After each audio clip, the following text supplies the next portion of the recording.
Berarti sekali lagi kalau mau membandingkan ijazahnya ini dengan Pak Jokowi sama Pak? Sama, kalau menurut saya sama persis ya. Kalau bisa disut aja nggak apa-apa ya. Ini jasa saya ya.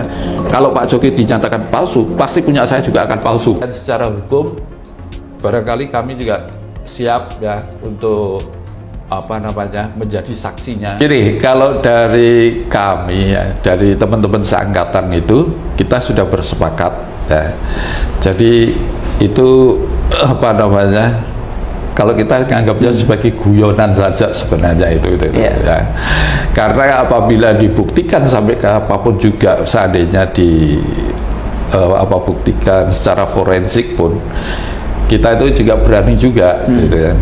Kemudian yang kedua, teman-teman ini kan yang masih ada dari 88 itu sekarang ini tersisa 67 ya. Sisanya sudah pada meninggal. Dan itu 67 orang itu masih pada pegang ijazah juga. Jadi kalau misalnya dibuktikan bahwa kita ada kesamaan ya. Kalau di dalam teman-teman yang ada di Jogja dan sekitarnya, itu pernah juga waktu Pak Jokowi ke Jogja, kemudian mereka juga menunjukkan ijazahnya semua gitu. Dan itu memang nggak berbeda lah, sama persis gitu. Ya barangkali orang yang meragukan itu adalah foto ya. Fotonya Pak Jokowi, kenapa dulu pakai kacamata sekarang malah enggak gitu kan. Itu salah satunya itu yang menjadi persoalan. Nah kalau persoalan foto ya, ini kan sudah 40 tahun dan gitu. Orang pasti berubah gitu. Nah kalau dilihat misalnya foto saya waktu masih muda ya tidak seperti ini saya juga gitu. Nah sebaliknya kalau saya itu dulu nggak pakai kacamata, sekarang malah kalau baca harus pakai kacamata gitu kan itu. Nah, kalau Pak Jokowi berbeda, kebalikan. Dulu dia pakai kacamata, sekarang malah nggak pakai kacamata gitu.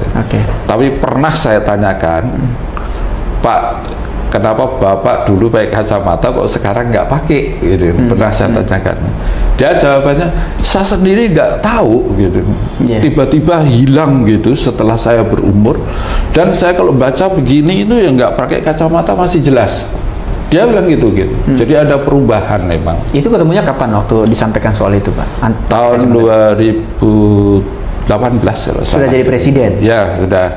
Kebetulan kami diundang untuk ke istana, diajak makan siang lah. Biasa kan dia senangannya makan siang ya. Dan di hari Jumat juga kalau saya waktu itu.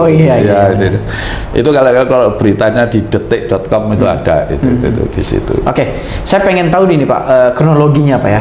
Ini kan awal mula sepengetahuan kita ini mulai rame soal ijazahnya Pak Jokowi ini dipersoalkan itu awal mula dari postingan teman kita di sini Pak, mantan staf sus mantan gubernur di NTB, Dian Sandi. Nah itu gimana ceritanya Bapak berkomunikasi dengan Dian Sandi dulu untuk bagaimana meyakinkan bahwa itu benar ijazahnya Jokowi dengan membandingkan ijazah yang Bapak miliki hari ini?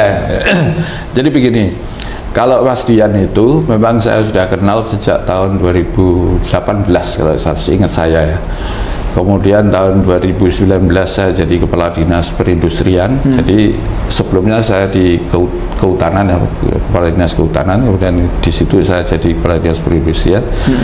Itu mulai berkenalan lah sama Mas Dian ya, Dian Sandi Utama itu. Nah, kemudian ada cerita-cerita saya sama dia itu bahwa presiden itu sebenarnya teman saya gitu. Teman apa? Teman kuliah gitu. Teman kuliah di S1, kemudian lulus juga bareng, pada saat wisudanya itu bareng gitu. Hanya bedanya adalah pada waktu lulus 85 saya kerja di Sumatera Utara, tepatnya di Pematang Siantar. Kemudian Pak Jokowi itu di Aceh, di PT KKA Kertas Kraft Aceh. Di sana. Kemudian tahun 86 kemudian Pak Jokowi itu menikah sama Bu Iriana itu ya. Itu kemudian Bu Iriana kan diajak, tapi karena dia itu di Kertas Kraft Aceh, hidupnya itu di hutan lah, kayak ada campnya itu di tengah hutan. Kemudian mungkin ya beliau nggak betah atau nggak tahan, Bu Iriananya maksudnya itu mungkin nggak tahan, akhirnya ngajak pulang saja. Dan akhirnya dia keluar dari PT KKA itu. Sebuah perusahaan itu waktu itu. Ya, perusahaan kertas kraft Aceh itu dulu itu terbesar di Asia itu sebenarnya. Gitu. Kemudian pindah dia ke Solo. Nah, saya masih di Batang Siantar tahun 87. 1987 itu ya, saya dipindah ke sini ke NTB. Nah, jadi ya sudah tidak pernah komunikasi. Kemudian beberapa tahun kemudian saya itu ke Kota Solo. Kota Solo itu ke Loji Gandrung pada saat beliau jadi wali kota. Nah, itu saya duduk berdua begini di belakang di Loji Gandrung itu. Kemudian ada anak putranya beliau itu keluar. Nah, ternyata itu ya Gibran itu. Terus saya dikenalin pada saat itu Gibran itu baru lulus dari Singapura. Umurnya itu 22 tahun. Saya juga kaget, wah umur 22 tahun udah lulus. Cepat ya. Di S1 di Singapura. Karena saya waktu pada lulus itu dulu itu usia saya 24. Itu pun saya itu merasa diri saya lancar gitu kan. Orang-orang lulus awal saya ikut, ya Pak Jokowi juga ikut. Ini 22 tahun, cepat sekali gitu. Pak Andi, ini menarik sekarang. Sekarang kan perlu kita atau Pak Andi ya sebagai rekan Pak Jokowi waktu itu di satu fakultas kali di Fakultas Kehutanan. Benar Pak. Perlu bagaimana cara Pak Andi kira-kira menjelaskan kepada publik atau masyarakat luas di sana bahwa benar bahwa Jokowi itu adalah teman kuliah Anda, Pak? Ya. Jadi begini, tahun 1980 ya, itu melalui kalau dulu namanya proyek Perintis 1 ya, itu kami itu beserta 88 orang, salah satunya ya saya dan Pak Jokowi ya itu tuh diterima di Universitas Gadjah Mada Fakultas Kehutanan. Nah kemudian pendaftaran itu kalau dibuka di Kompasiana itu masih ada datanya ya, siapa yang diterima di situ itu 88 orang itu ada. Nah, kuliah di UGM jadi mulai tahun 80. Kemudian kita mengikuti awalnya itu ada keakraban dulu. Kalau sekarang ini apa ya namanya ya? Yang pelonco itu apa ya? Yang KKM bukan. Yang pas penerimaan awal itu. Ospek, sorry. Ospek kayak ospek itu. Nah, kalau di kehutanan itu kita dibawa ke Wanagama. Wanagama itu di Gunung Kidul sana. Mahasiswa barunya gitu Pak ya? Itu selama seminggu kita tidur di tenda gitu, bermain gitu. Jadi untuk menjalin keakraban. Akhirnya kita mulai mengenal gitu kan. Siapa sih ini, siapa sih ini gitu. Kemudian di dalam masa kuliah itu juga kami ini pernah ada praktek di Gresik. Di Gresik itu, nah kita harus berhenti di Solo waktu berangkat itu, nginep di Solo. Di Solo itu dipecah ya. Ada yang nginep di rumahnya Pak Jokowi, ada menginap di teman yang lain gitu. Ya, jadi ada beberapa teman yang nginep di tempatnya Pak Jokowi. Saya nginep di tempat yang lain gitu. Kemudian besoknya kita berangkat ke Gresik, itu PT Nusantara Kayu Plywood itu di sana. Kemudian pulang, jadi mulailah di situ terjalin keakraban di antara teman-teman itu ya. Terus kemudian dilanjutkan lagi, kita praktek selama 1 minggu di Cilacap, di Batu Raden. Nah itu juga semakin mengakrabkan karena hutan kita itu kan ada di laut juga, itu kita lihat di Cilacap, hutan mangrove. Kemudian di Batu Raden banyak di gunung kan gitu. Nah setelah itu ya kita sudah menjadi saling mengenal gitu kan gitu. Nah kemudian kita mulai kuliah bareng sama Pak Jokowi. Bedanya saya dengan Pak Jokowi itu kalau di masa kuliah itu ya, jadi kita itu dulu itu tidak ada di kehutanan itu tidak ada jurusan. Dulu itu di zaman saya itu tidak ada jurusan ya. Hanya sebelumnya itu ada jurusan. Sebelumnya itu ada jurusan, kemudian di masa saya tidak ada jurusan ya. Nah, kita akan mengaku jurusan apa itu tergantung dari pilihan kita. Jadi nanti kita itu menjurus, saya lebih seneng kalau saya awalnya ke silvikultur. Silvikultur itu kayak budidaya hutan gitu. Kalau Pak Jokowi kan senangnya di teknologi kayu. Nah, itu kita akan memilih pelajaran-pelajaran mata kuliah itu ya. Itu yang memang kalau saya mengarah yang ke silvikultur. Jadi misalnya ada kegiatan perbenihan, ada membuat persemaian, ada kegiatan penanaman, nah, itu silvikultur karena itu budidaya hutannya. Kalau Pak Jokowi kan pada penataan, pemanfaatan kayu ya. Jadi dia akan mengukur ini kekuatannya, terus disuplainya kemana, berapa kebutuhannya ya kayak gitulah itu Pak Jokowi. Oke, seingat Bapak sekarang kita kembali ke objeknya Pak, ijazah. Oke, dari yang beredar kan tentu Pak Anies sekarang udah tahu nih seperti apa yang sering beredar di TV, di media-media itu. Ini berarti sekali lagi kalau mau membandingkan ijazahnya ini dengan Pak Jokowi sama Pak? Sama, kalau menurut saya sama persis ya. Kalau bisa di-shot aja nggak apa-apa ya. Ini ijazah saya ya. Kalau Pak Jokowi dinyatakan palsu, pasti punya saya juga akan palsu. Oh gitu Pak? Iya pasti Pak, karena sama sebenarnya. Jadi nomornya di sini, pakai nomornya di kehutanan ada begini, kemudian di sini juga ada nomornya. Nah gitu ya. Dan kemudian tahun 85 itu memang di ijazahnya itu pakai materi. Setelah tahun 85 yang jadi teman-teman yang pada lulusan tahun 86 ya, itu nggak ada pakai materinya.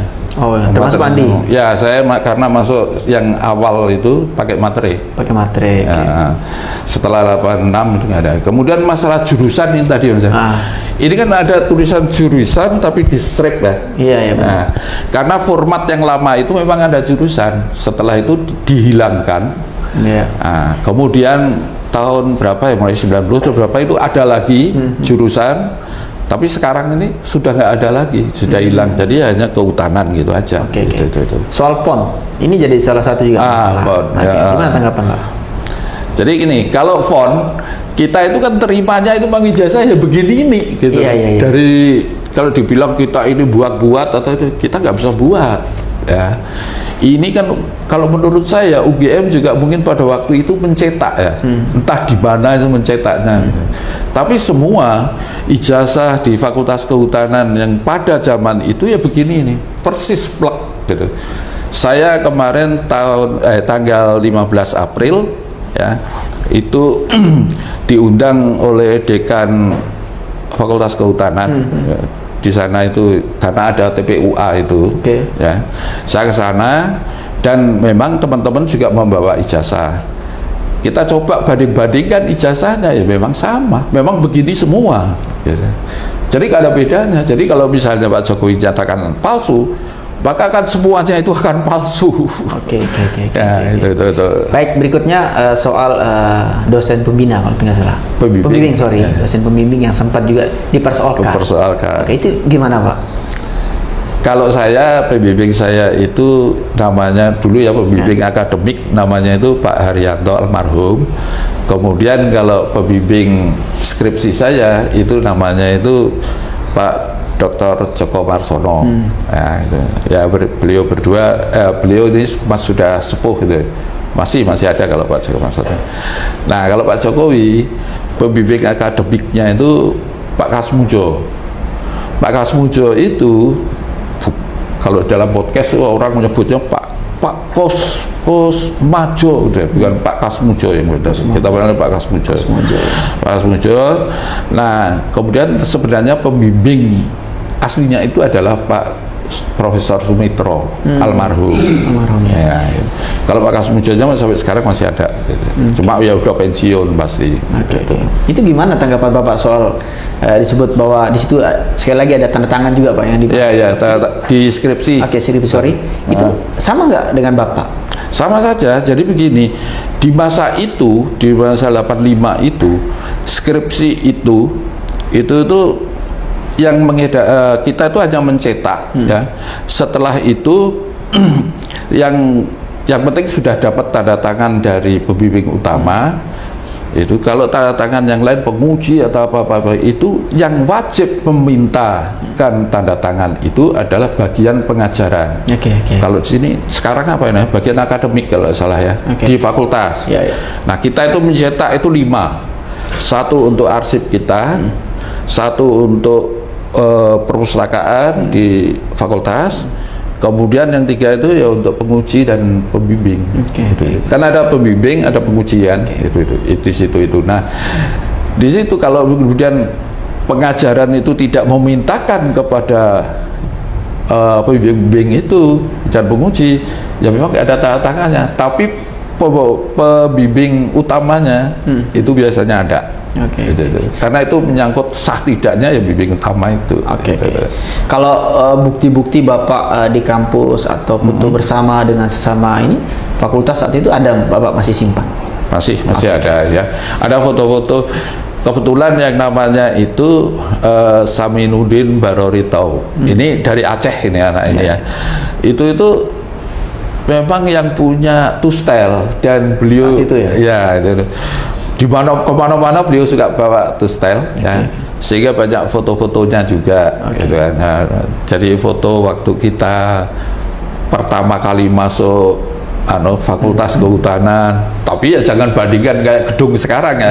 Gedungnya masih lama gitu. Kita harus pakai baju putih, pakai dasi hitam ya, itu ada di situ ya gitu. Kalau sama waktu wisuda ada, dia punya juga Pak, namanya Saminuddin Baroritau itu. Bapak masih simpan pastinya ya? Karena kebetulan beliau ngirim juga. Ngirim itu. Pak, saya pengen tahu ini reaksi teman-teman satu fakultas saat itu, ada Pak Jokowi dan teman-teman alumni di sana. Itu apa reaksinya ketika mendengar ijazah Jokowi ini dipersoalkan oleh banyak orang, Pak?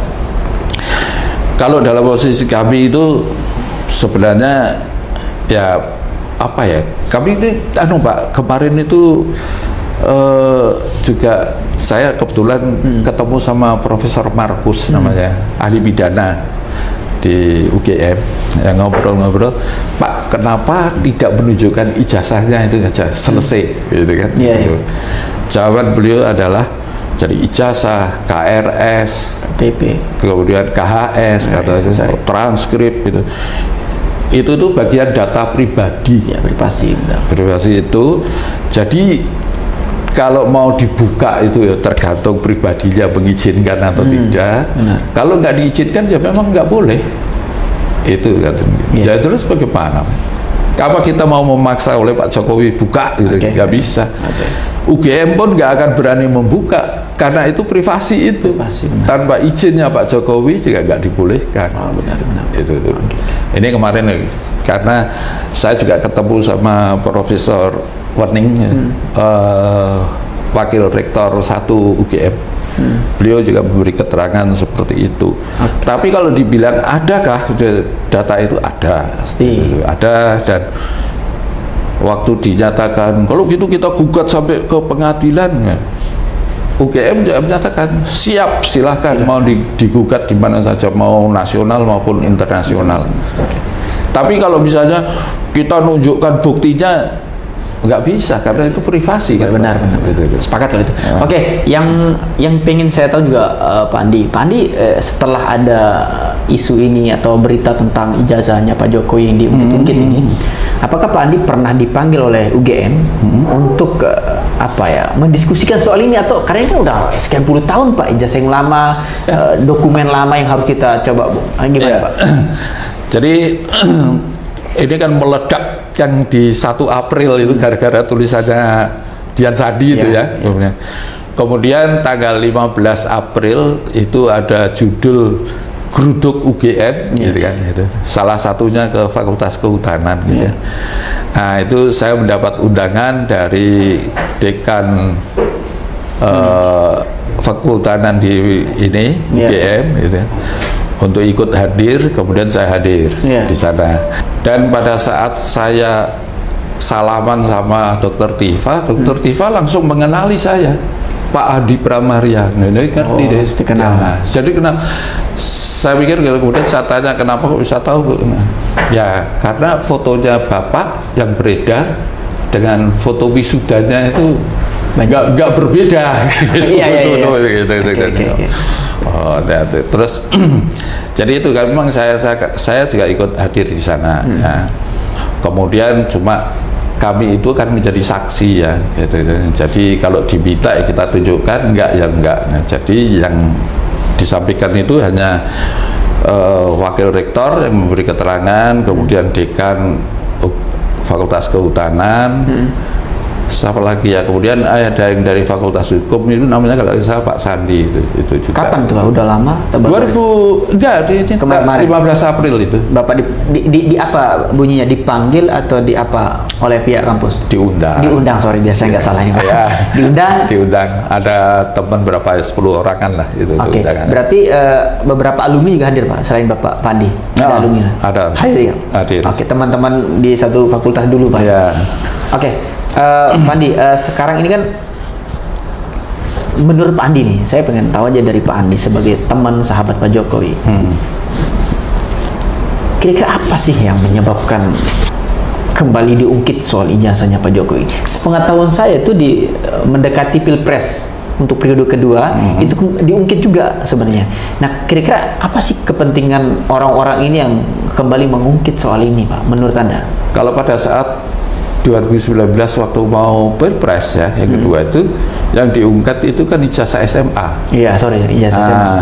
Di ijazah SMA itu begini, Pak Jokowi itu sekolahnya itu masuk awal itu SMPP. SMPP. Kalau di sini itu SMA 3. Oh ya. SMA 3 itu dulu katanya juga SMPP. Ya. Kemudian pada saat mau lulus, Pak Jokowi itu mau lulus, SMPP itu berubah menjadi SMA 6. Jadi ijazahnya keluarnya menjadi SMA 6. Oh, berubah. Ya, kan begitu kan itu. Nah, itu yang dipersoalkan. Kok sekolah di SMPP kok bisa-bisanya lulusnya menjadi SMA 6 gitu. Jadi itu kan dipersoalkan. Nah, kemudian dibilang juga Pak Jokowi ini bodoh SMA-nya, masuk sekolah SMA sampai 4 tahun gitu kan. Ada yang begitu itu juga. Di masa kami sekolah di SMA itu orang wajarnya 3 tahun, kemudian di zaman saya itu ada perpanjangan 1 semester.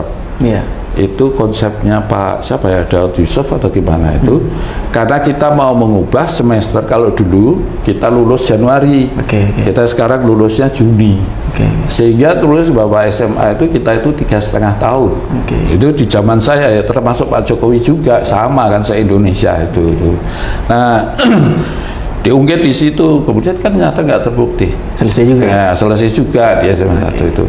Nah, barangkali ada ketidakpuasan, mau SMA nggak tahun selesai, akhirnya S1 gitu. Oke, Pak Andi, saya rasa ini penting ya dan menarik. Semua rakyat Indonesia mengetahui betul karakter Pak Jokowi, yang santai. Mohon maaf, senyum-senyum gitu ya, kalau ngerespon apa sesuatu persoalan gitu. Apakah waktu masih duduk di bangku kuliah S1-nya itu, apakah Pak Jokowi seperti itu juga? Iya. Pak Jokowi itu orangnya itu humble, tenang, diam gitu. Bahkan dia itu kalau misalnya kita lagi ngobrol begini gitu, Pak Jokowi jalan itu kita nggak ngerti itu, tahu-tahu sudah ada di dekat kita. Jadi seakan jalan pun nggak ada suaranya gitu lah. Gitu. Padahal kan kita dulu tidak mengenal sepatu cat gitu, gitu kan, banyakan pakai sepatu pantofel, dan lantainya kalau tidak keramik pasti apa, tegel ya. Iya, benar. Jadi kalau jalan mesti ada suara tok gitu. Ini nggak ada. Nggak ada kalau dia. Memang begitu dia. Ini juga menarik Pak Andi. Ini kan baru pertama kali kita ini melihat reaksi Jokowi yang menempuh jalur hukum. Apakah Anda melihat sebagai teman yang kurang lebih 4 tahun yang bersama di 5 tahun di kampus S1-nya, ini merupakan puncak kemarahan Jokowi sampai menempuh jalur hukum? Atau karena ekspresinya tetap ya begitu saja ya, kalau kita melihat, apakah ini puncak bahwa Jokowi itu marah sekali pada orang-orang ini? Saya pikir kalau marah beliau enggak gitu. Saya juga yang agak heran Pak Jokowi itu memang sabar. Nah itu dia sabar sekali menghadapi segala sesuatu, dia sabar. Nah pernah beliau cerita juga kan, dia konsultasi untuk skripsi itu sampai 12 atau 14 kali gitu. Ke Pak Andi, sorry. Ya enggak, kalau dia cerita di umum juga gitu. Memang nggak lepas ngobrol-ngobrol juga begitu juga dibahas itu. Nah, tapi kan sabar aja dia itu tetap mau gitu itu. Padahal di zaman itu kalau kita misalnya dicoret gitu kan, kita kan harus ngetik ulang dan ketiknya pakai mesin ketik kan. Dan itu kalau misalnya sedikit pun kita itu harus nip-ek gitu ya, untuk ngepaskan kata-kata supaya bagaimana itu perlu mikir panjang gitu. Tapi beliau sampai 14 kali gitu. Saya pikir-pikir ya memang sabar beliau itu, dari dulu ya memang begitu. Tetapi kemudian kenapa beliau itu sampai apa namanya melaporkan ya ini ya. Saya pikir bukan karena dia tuh marah gitu, dia ingin menunjukkan kebenarannya itu. Nah, itu. Karena beliau kan sudah ngomong juga, tidak ada kewajibannya untuk menunjukkan ijazah ke orang-orang itulah. Ya, gitu. Nah itu akan ditunjukkan apabila ada perintah pengadilan kan itu. Nah, sekarang dia sudah menunjukkan ke Polri kan, ke Polda misalnya Metro. Nah tapi ya memang itu kan data pribadi, jadi nggak akan diungkap juga oleh Polda. Dan tergantung dari pengadilannya nanti. Dan Pak Jokowi kan sudah, kalau misalnya mau di apa namanya uji forensik silakan saja. Coba yang saya masih heran itu ya, apa yang menjadi masih dipertanyakan ya, satu, penerbit ijazah ini kan Universitas Gadjah Mada. Universitas Gadjah Mada sudah memberikan klarifikasi. Dulu Bu Profesor Ova udah rektor yang berkata. Kemudian yang kemarin itu wareknya, wakil rektornya juga sudah. Di fakultas juga sudah gitu. Terus apa lagi yang dilakukan? Lembaga sebesar UGM itu sudah menyatakan asli dan diluruskan gitu. Terus apa lagi, Pak? Terakhir dalam kesempatan ini Pak Andi, apa yang Anda mau sampaikan kepada masyarakat luas di tengah kembali gencarnya disuarakan soal ijazah S1-nya Pak Jokowi dan Anda sebagai teman?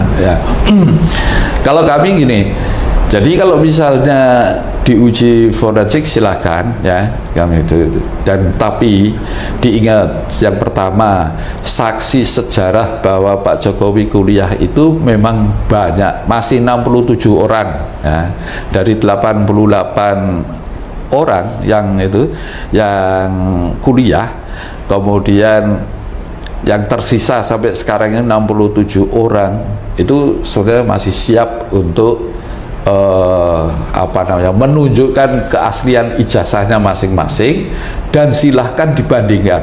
Nah itu. Kemudian yang kedua adalah lembaga sebagai penerbit dari ijazah ini sudah menyatakan bahwa ijazah itu memang asli dan memang benar bahwa Pak Jokowi itu kuliah di Fakultas Kehutanan UGM. Terus apa lagi yang mau dipertanyakan gitu loh Pak, itu. Kalau dipersoalkan pada skripsi, pada itu KKN-nya di mana gitu kan, dijawab juga KKN-nya beliau, saya lupa itu kecamatan sama desanya, tapi beliau di itu di kotanya itu di Boyolali. Itu KKN-nya. Karena saya kebetulan juga di Boyolali di KKN-nya. Tapi siapa teman-temannya nggak tahu. Karena KKN itu tidak hanya satu fakultas kan, nyampur ada fakultas gitu. Jadi saya nggak ngerti teman-temannya dia. Nah itu mungkin ada pesan nggak Pak untuk teman-teman ini kan teman-teman satu kampus ini yang mempersoalkan, biar maksudnya untuk menjaga, menurut saya ini penting untuk dijaga nama universitas Pak. Ya kalau universitas sebenarnya menjadi tidak terlibat Pak itu. Ya. Karena universitas itu keterlibatannya adalah orang kuliah kemudian menyerahkan ijazah itu sudah stop. Dia sudah tidak tercatat sebagai mahasiswa kan. Oke, Nah, dia sudah menjadi pribadi yang berdiri sendiri. Hanya kalau di dalam di UGM itu ada yang namanya Kagama, keluarga alumni Gajah Mada, itu. Nah, itu yang kemudian pecah ya, bukan kok pecah, kalau solidnya masih solid ya. Nah, kebetulan ketuanya sekarang itu ketua Kagamanya kan Pak Basuki, Pak Basuki mantan PWR. Oh ya. PWR itu. Nah, itu kalau dulunya Pak Ganjar, sebelumnya Pak Ganjar. Oke. Nah, itu sebenarnya ya, kalau mempersoalkan pada UGM-nya ya keliru. Nah, UGM itu menyerahkan ya ini, tapi kalau mau minta ijazah aslinya ya ada di Pak Jokowi, bersangkutan ya gitu. Nah, dan Pak Jokowi seperti ini kan sudah menyatakan bahwa sudah menunjukkan ya, ini ijazahnya dari SD sampai S1 ditunjukkan, hanya nggak boleh difoto, kan gitu. Oke. Dalam kesempatan ini mungkin Pak Andi mau menyapa Pak Jokowi dalam kesempatan ini, mungkin sebagai teman ya, mohon maaf Pak Andi. Silakan Pak Andi. Baik, terima kasih. Kalau mudah-mudahan Pak Jokowi juga menonton acara ini ya. Kami sebenarnya itu siap memberikan kesaksian. Tentu saja kesaksiannya adalah kesaksian sejarah, bagaimana Bapak kuliah dan bagaimana juga Bapak wisuda. Karena kebetulan saya dengan Bapak itu termasuk yang wisuda bersama, yaitu tanggal 5 November tahun 1985. Jadi saya adalah salah satu saksi dari 67 teman-teman yang sampai sekarang ini masih ada. Nah, memang penyelesaian secara hukum barangkali kami juga siap ya untuk menjadi saksinya gitu. Karena begini Mas, jadi beberapa teman itu pada waktu ada laporan ke Polda Metro, nah waktu tanggal 15 kita datang itu ada penyidik juga yang datang di tempat kami, dan kami itu juga dimintain keterangan semua teman-teman itu. Nah, setelah itu kemudian Pak Jokowi ganti melapor kan. Sekarang ini teman-teman saya itu yang dekat-dekat di sana, dan terutama yang saya sebut tadi Saminuddin Barerito itu yang punya dokumen fotonya itu masih satu album, dia itu punya. Oh iya. Itu juga sekarang ini hari Senin nanti dia juga akan diperiksa. Oke. Itu. Tapi dia mintanya kalau diperiksa saya mau, tapi kalau diperiksanya di Jakarta saya nggak mau. Saksi sejarah itu Mas. Ya. Diminta mau diperiksa polisi juga. Tapi dia minta aja di Jogja. Karena kami ini kan sudah ya berusia ya. Usia ya, dia sudah nggak berani pergi jauh-jauh. Perjalanan yang lumayan. Ya Pak, sini kalau dia dari Jogja ke Jakarta itu mungkin dia akan menggunakan kereta kan. Benar. Nah, kereta atau bis itu kan ya berat lah buat kita. Nah, kalau mau naik pesawat berat juga di ongkos. itu. Oke. Baik, sekali lagi terima kasih Pak Andi ya. Ini merupakan sekali lagi ya teman satu kuliah dengan Pak Joko Widodo yang hari ini ijazahnya terus dipersoalkan oleh banyak orang di sana, tapi baru kemarin kita ngupdate bahwa Pak Joko Widodo juga telah melaporkan kasus ini.